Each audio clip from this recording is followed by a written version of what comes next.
Good morning, boys and girls. We are on to chapter 3 in Shooting the Moon. Anyway, where we left off yesterday, we got a little bit more background about Jamie, who's the main character in this book. And they kind of talked about the decision of her brother when he decided to go to Vietnam instead of going to college and go to med school, become a doctor. He's going to be a medic in the Army. And his parents obviously wanted him not to go to war, but he's off. So anyway, we're at chapter 3. So here we go. Once again, we started playing cards together. Private Hollister and I fit right in with each other. If one of us had been a lot better than the other, we probably wouldn't have become friends. But we were evenly matched, and even better than that, we both were good. It made us admire one another. It made us easy with each other. How many brothers and sisters do you have? I asked one morning as Private Hollister was dealing cards for a game of rummy. We didn't know it yet, but this would become our game for the summer. Once we got started playing gin, it never occurred to us to play anything else. 7 of us, all of us bees too, he said, flipping the cards into neat piles. You're bees? Like the letter B, he exclaimed. Bucky, Brenda, Betsy, Burl, Barney, Barbara, Bitsy, and Bob. Oh my goodness. You've got a Bitsy and a Betsy? Something wrong with that? I picked up my cards and started sorting them out. No, it just seems like it could get a little confusing having two people with names that are so close together. Nah, Private Hollister said, fanning out his cards and studying them. Bitsy's about 6 foot tall, and Betsy's a tiny little thing. You could never mistake them for one another, that's for sure. I couldn't believe how bad my hand was. The closest I had to anything was a pair of twos. No runs, no three of a kinds. It was all dead wood. I needed to make some good draws and fast. I leaned forward and took a card from the top of the deck. So, who's your parents' favorite out of all the kids? I asked, happy to see that I picked up the two of clubs. I discarded an ace. My dad don't have a favorite, Private Hollister said, picking up my discard. He's pretty much lost interest in all of us, but I'm my mom's favorite. No doubt about that. Who do you think taught me how to play cards? It's because I stayed home all the time from school acting like I was sick. I didn't much like school. Why not? Private Hollister discarded. Because school didn't much like me. Mom taught me cards when I stayed home. And I got so good she didn't mind me skipping. My brothers always have been the Colonel's favorite, I said. But it's not like the Colonel doesn't like me. He does. He and TJ just have a special bond together. That's how it is with fathers and sons, Private Hollister said. Well, not with me and my dad, but I've seen in a lot of other families. Usually it has to do with sports. I nodded. Football, even though I like football too. Yeah, but you're a girl. No father dreams of seeing his daughter playing in the NFL. Maybe you should try out for cheerleading. I put my cards down.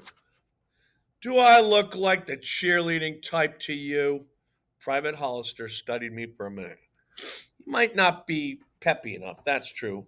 But you'll be cute in a couple of years, I can tell. Bitsy was plain as day until she was 14, and then, look out, buddy, the girl blossomed like a sunflower. Hell's bells, I said. I don't want to be a stupid cheerleader. I think it's against the rules to cuss in here, Private Hollister said.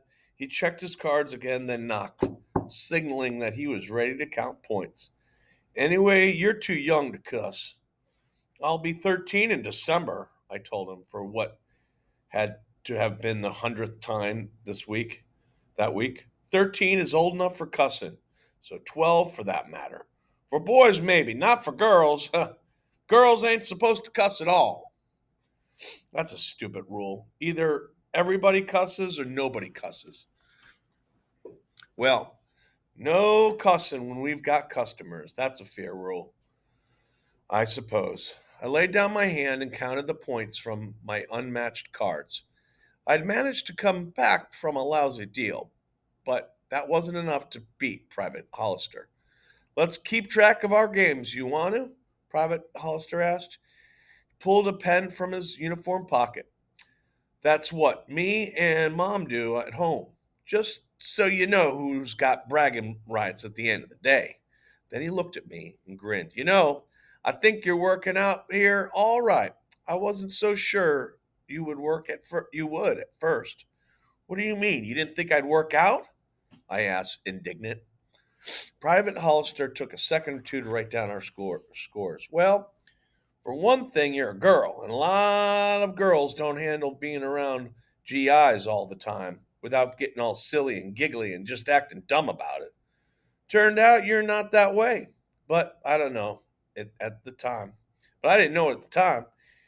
And B, you seem kind of young. I think it's because you're short or something, or maybe it's just the way you were dressed. Of course, that was before I knew you were a card shark now. My first day of work, I'd shown up in a white blouse, a pair of pressed Bermuda shorts, and penny loafers, no socks. It wasn't the first time I'd been to the rec center, but it was the neatest I'd ever dressed for a visit.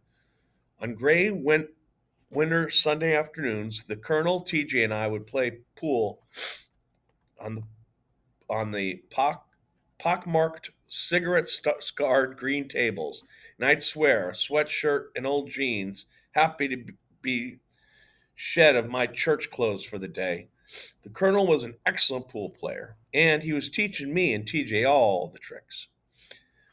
My mother didn't like this one bit. She thought it was inappropriate for a girl my age, on the very edge of womanhood, to play pool and spend Sunday afternoons in a smoke filled room alongside young soldiers who are not above using colorful language if the situation called for it. The Colonel, on the other hand, thought any girl worth her salt should be able to shoot a game of 8 ball. So when he told me midsummer that if I didn't get over the fact that my two best friends had moved away within 2 weeks of each other, both both of their families reassigned overseas, and if I didn't quit moping around the living room couch eating Snickers bars and reading old comic books, he'd get me a job peeling tomatoes at the mess hall. I suggested that I could volunteer at the rec center instead. I told him it would give me the opportunity to serve soldiers, which I knew he'd like, since one of his favorite sayings was, "Service to others is the highest calling." I'd never been to the rec center on a weekday before morning, and I'd been surprised when no crack of pool balls or ringing pinball machines greeted me my first day of work.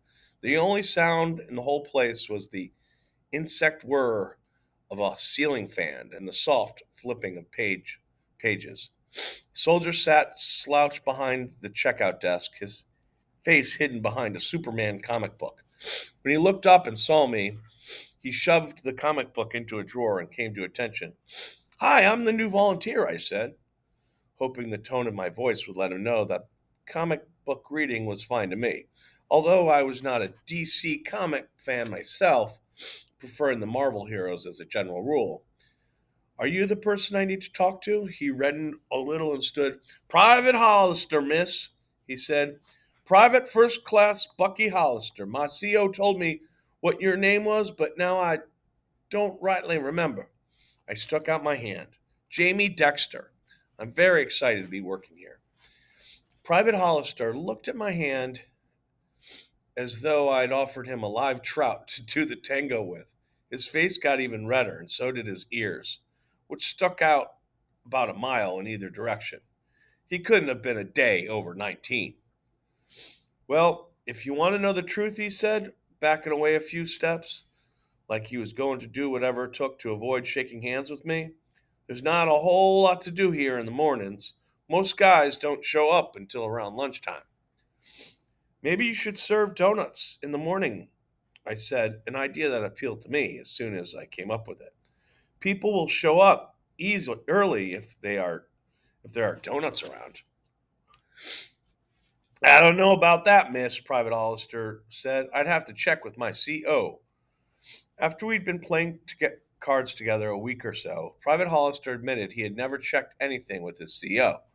But if you're still looking for a project, I thought of something you could do, he said to me after he'd written down the scores for our final hand in his notebook. You know anything about developing film?